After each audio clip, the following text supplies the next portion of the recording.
What's up, everyone? Khoi51 here. Time for another episode of the Khoi51 show. And, it's just me sitting down talking to you guys directly about some gaming related topics. And obviously, the thing recently that's been eating at my soul, it's been invading my sleep, it's invading my life at this point. Everywhere I go, it's got to be this game. The Legend of Zelda Breath of the Wild for Nintendo Switch or Wii U. It depends on your console of choice. This game is really good. I'll just say that straight up. It's really good. And you're probably wondering, well, what makes it so good? Well, there's a lot of things. Wait, let me hold on.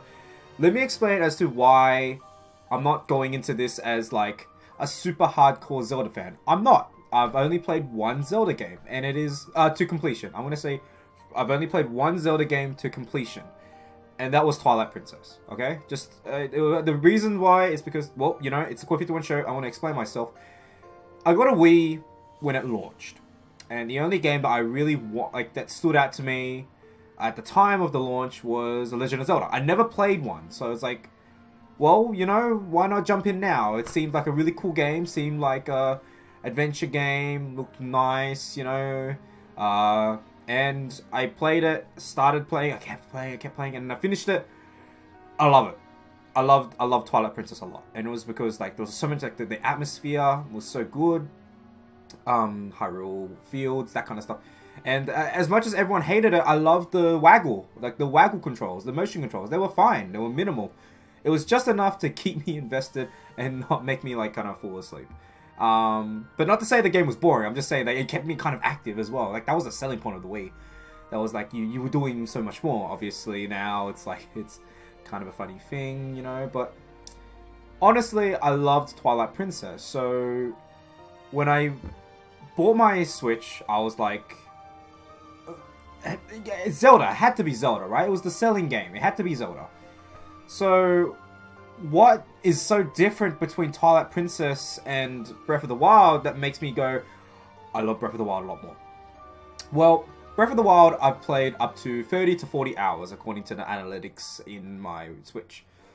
And Breath of the Wild does so many things that I find so interesting. And it's every day I when I sit down and have a little session with it, either it's an hour or 2 hours, depending on how much load I have of the day, I always discover something new.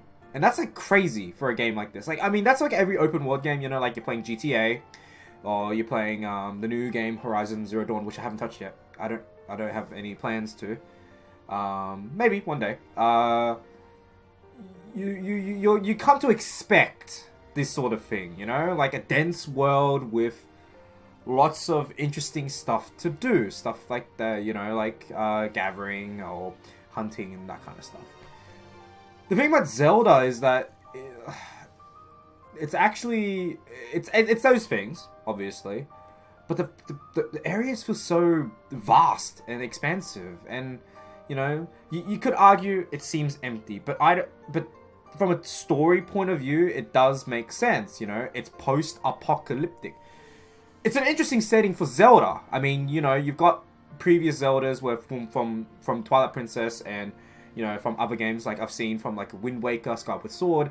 They've got established worlds, but they have this sort of kind of fantasy tone, And it's this one's it changes up that thing where it makes a world where it's a large war has happened, and you're seeing the aftermath of this. You're seeing people being reverted back to pretty much a basic style of living. And you talk to people. There's so much dialogue in this game. If you sat down and really said to yourself, okay, I'm gonna talk to every single person on this map, in this game. Good luck, because there's so many NPCs in this game, and they all have something unique to say. And from a technical standpoint, it's crazy. It's hard to describe a world where you want to make it believable. And, obviously, you've got games like Horizon Zero Dawn. You've got games like GTA, which try to go for a realistic approach, and it's relatable that way.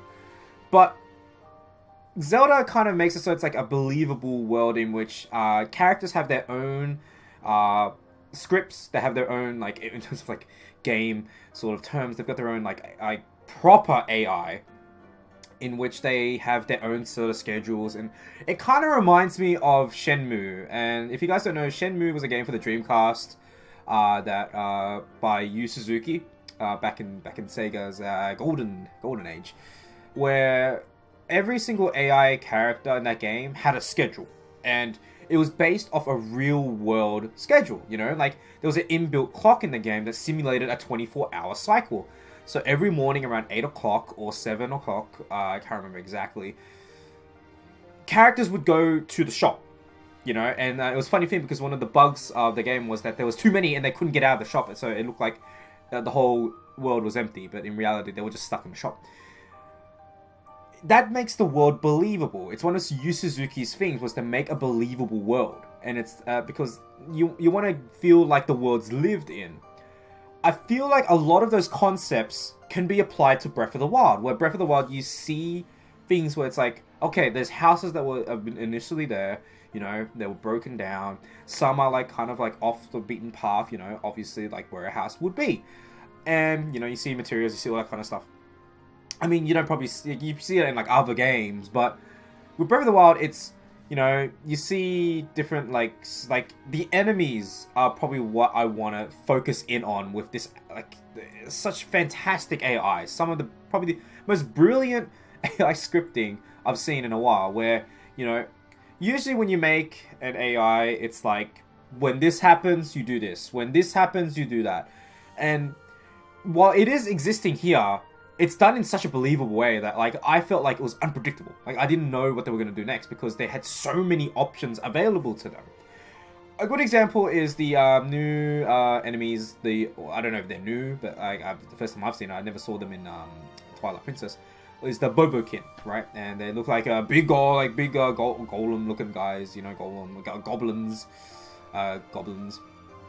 and they. You know, they're usually, when you see them, like, in the morning, they're doing, like, a happy dance, you know, like, kind of like they're exercising, you know, it's pretty funny. But when you observe them, if you observe them for, like, the entire day, you know, like, Link is pretty much like Venom Snake from MGS5. He can just stand there and, like, just stare at them and not feel tired or anything like that. But if you actually observe them, their patterns actually change. They walk around, you know, they kind of stretch their legs, and, you know, they do little mini patrols, and, you know, they dance around the fire, and then at night, they go to sleep. Yeah, they just go to sleep. Just like a real sort of, like, believable thing. And the cool thing is, they don't sleep with their weapons on them, you know? Like, they're not holding their bat, you know, going to sleep, making sure that it's fine. No, they leave their weapons on a log, and it's like, okay, so you've got options. So you can either go down, rush at them, and kill them, right? And that's pretty much what everyone mostly does. But if you take the time and actually see what they do, there's a lot of things they can do. So if you throw a bomb at them, you know, you get bombs pretty early in the game. You put bombs at them, they'll either kick them, like a soccer ball to you, they'll either pick them up and then throw them to you, or they'll just straight up ignore it. And, you know, it's unpredictable. You don't know if they're going to, like, you know, be on your toes, they're going to grab the bomb and throw it back at you. But in most cases, they'll be like, well, I see an enemy, I hear an enemy, I'm going to go for my weapon. And the funny thing is, they'll go for any weapon that you throw at them. So if you throw them like a leaf or a tree branch, they'll pick up the tree branch and stuff.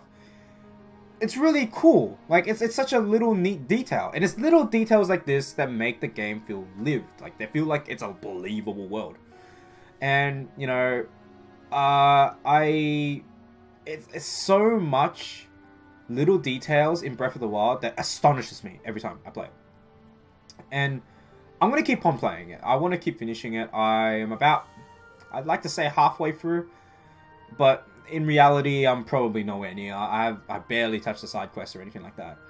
And it's shaping up to be a really, really high-ranking game for me. Because I'm finding little things that just keep on giving. It keeps surprising me every day. And that's what makes a good game. If a game can, you know, sink into your mind, you know, like I had a conversation like this with a few of my friends where it's like, you know, it kind of reminds me of back in the day where you would talk to your friends at the schoolyard and be like, hey man, like, oh, did you remember this from like this game? You know, I'll give an example like Pokemon, like, oh, did you ever see Mewtwo yet, or that kind of stuff, you know? It's kind of reigniting that flame because there's so much in this game that I'm talking to my friends about. It's like, did you do this yet? Or have you tried this yet? Have you tried this new skill yet? Man, you should totally try it. It's refreshing.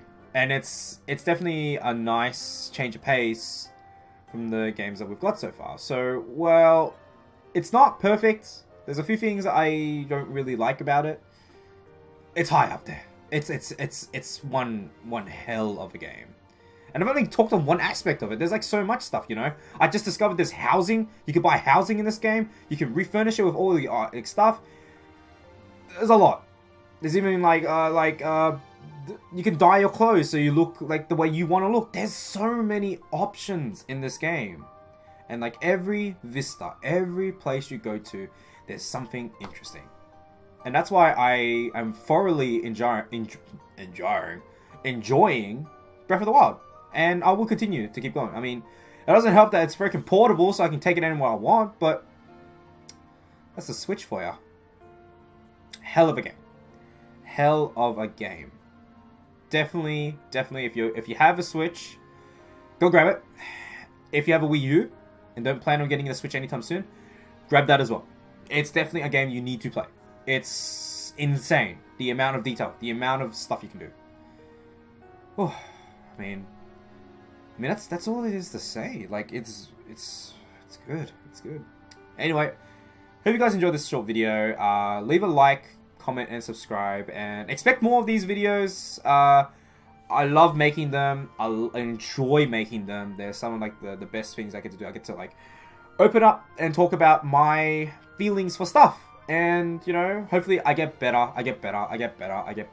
And you guys support me for it. So thank you so much. Khoi51 out. Have a good day. Cheers. Bye.